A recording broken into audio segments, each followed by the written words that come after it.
If texting has already affected so many people's ability to communicate, what is the world of communication going to come to in the future years? In 2010, Switch.com claimed that 200,000 text messages are sent every second in the world. Although many people are able to both text often and communicate well with others, texting can affect one's ability to speak in person.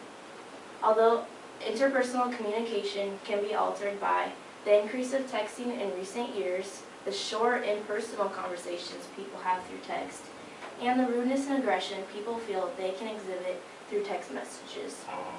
In 2012, ExpoInsider.com stated that there has been a 107% increase in the number of text messages sent in the U.S. in the past year. While many teens say that texting has not been a real issue, others admit that it has gone too far. For example, on September 24, 2010, 360journalism.org stated that one girl sent 34,000 text messages in just 1 month. While this girl's story may seem unusual, texting everywhere has increased dramatically.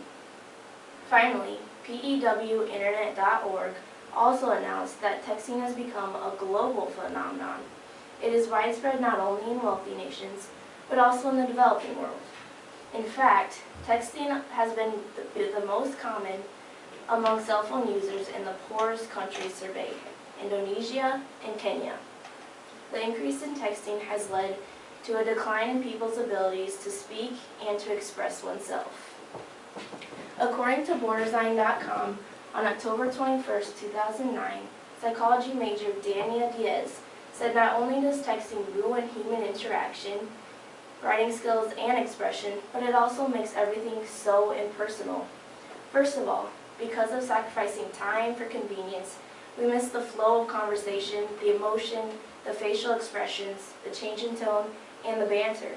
Everything is reduced to 160 simple characters. According to WOBM.com, in 2012, Dr. Tobias, a child psychologist, said, "Texting is a very limited form of communication, not only in the depth of information that can be conveyed, but also in the emotional factors. You can't read a person's feelings. Those little emoticons don't express the full depth of emotional connection people really need to have." The next main problem with short, impersonal conversation is that it often leads to misunderstandings. Sometimes people end up getting lost, arriving at the wrong time, getting upset unnecessarily, or even breaking up over a misunderstanding through text. Misunderstandings are common in text because the person on the other end of the phone isn't always able to understand the meaning of that text. That person isn't always able to read your facial expressions, your tone and voice, or even your sarcasm.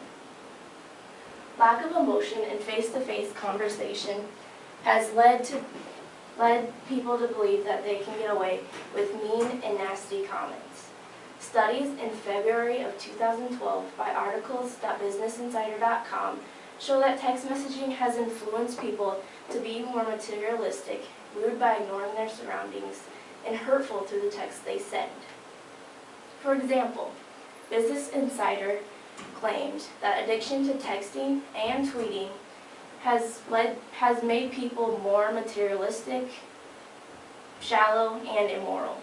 Options like wealth, power, image, fame have been positively correlated with a texting frequency.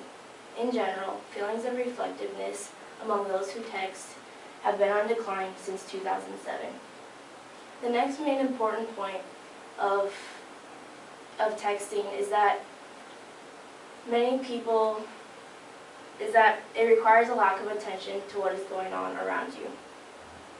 For instance, you are only half involved in the conversation you are having with your spouse, your boss, your date, or your child. Several people find it very rude to be in a conversation with someone who randomly gets out their phone to text. There is no excuse for rude social behavior. When you are talking to someone, you should always, always, always give them your undivided attention. Lastly, Many people feel justified in voicing disrespect and expressing anger when they are texting because they don't have to look their victims in the eye when they do it. Not only is this true through text, but increased aggression on chats and forums has been evident due to the faceless connections made online. In conclusion, there are many ways that texting has negatively affected many people all over the world, especially teens. The widespread increase in texting has changed the way people act in social settings and treat others. Texting ruins social interaction among humans, hurts writing skills and content, and makes everything so impersonal. So, now that we've got the facts down, how are we going to change the way texting affects each and every one of us?